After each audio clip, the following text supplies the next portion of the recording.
আমরা যখন মৃত ব্যক্তির কবরের পাশে দাঁড়াই, জিয়ারত করতে যাই, তখন কি মৃত ব্যক্তি বুঝতে পারে আমরা যে তার কবরের পাশে দাঁড়িয়েছি?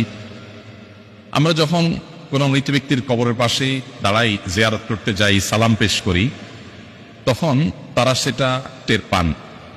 তাদের ধ্বংসাবশেষ মাটির সাথে মিশে গেলেও আল্লাহ রাব্বুল আলামিন বারজাখী জীবনে, এটাকে বারজাখী জীবন বলে, মৃত্যু থেকে নিয়ে কিয়ামতের আগ পর্যন্ত যে জীবনটা আছে, এখানে মানুষের শরীর মাটির সাথে মিশে যাক, পানিতে গলে যাক, যেখানে যে অবস্থা থাকুক, সেখানে এক প্রকারের রূহ আল্লাহ তাআলা শুধুমাত্র বিশেষ কিছু জিনিস যেগুলো আল্লাহ তাআলা অনুভব করাতে চান, সেগুলো অনুভব করার ক্ষমতা আল্লাহ তাদেরকে দেন। এর ভিতরে একটা হলো এটা যে কোনো ব্যক্তি তার কবর জিয়ারত করতে গেলে, কে আসলো জিয়ারত করতে, সেটা তিনি টের পান। সালাম যখন দেন তখন সালামের জবাবও তিনি দেন, সেটা আমরা শুনতে পাই না, জাস্ট এটুকু। এটা বহু সালাফের মত। ইমাম ইবনে আব্দুল বার রাহিমাহুল্লাহ, বরাতে ইবনে ইব্রাহিম আল্লাহ, অনেক ইমামগণ এ বিষয়ে অনেকগুলো হাদিস উল্লেখ করেছেন। যদিও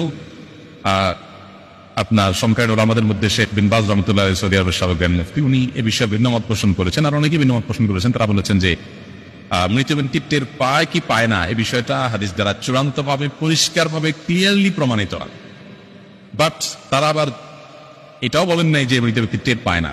তো উভয় মতকে সামনে রেখে আমরা বেশিরভাগ সালাফ বা পূর্বসূরি ওলামাদের এই ক্ষেত্রে যে মতামত পাই, সেটা হলো যে তাদের মতামত হলো হাদিসের আলোকে যে মৃত ব্যক্তি তার পরিচিত অপরিচিত যে কোনো ব্যক্তি কবর জিয়ারত করলে তাকে যখন সালাম পেশ করে, তখন রব্বুল আলামিন তাকে এই সালামটার জবাব দেওয়ার জন্য যে রূহের প্রয়োজন, যতটুকু অনুভূতির প্রয়োজন, সে মাটি ধ্বংসাবশেষ যেখানে যে অবস্থা আছে অতটুকু আল্লাহ তাআলা ফেরত দেন এবং তিনি রিপ্লাই করেন, সেটা আমরা শুনতে পাই না, জাস্ট এটুকু।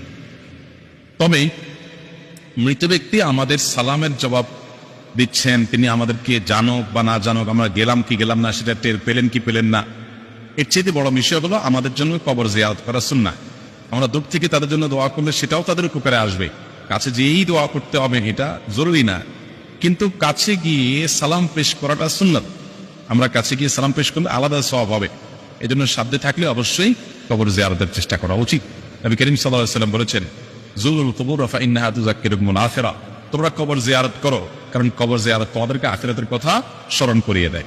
তাহলে খোলাসা কথা হলো, মৃত ব্যক্তির কবরের পাশে গিয়ে দাঁড়িয়ে সালাম পেশ করলে তিনি সেই সালামের জবাব দেওয়ার মতো শক্তি, সামর্থ্য, রূহ তার ওই ধ্বংসাবশেষ বা তার শরীর দেহাবশেষ, যেটা দেহাবশেষ, সেখানে আল্লাহ তাআলা অতটুকু ফেরত দেন এবং তিনি সেটা দিয়ে রিপ্লাই দেন, আমরা শুনতে পাই না। এবং বিভিন্ন সালাফের বক্তব্য থেকে আমরা জানি যে তিনি টেরও পান যে কে আসলো কে আসলো না। আল্লাহু আ'লাম বিস-সাওয়াব।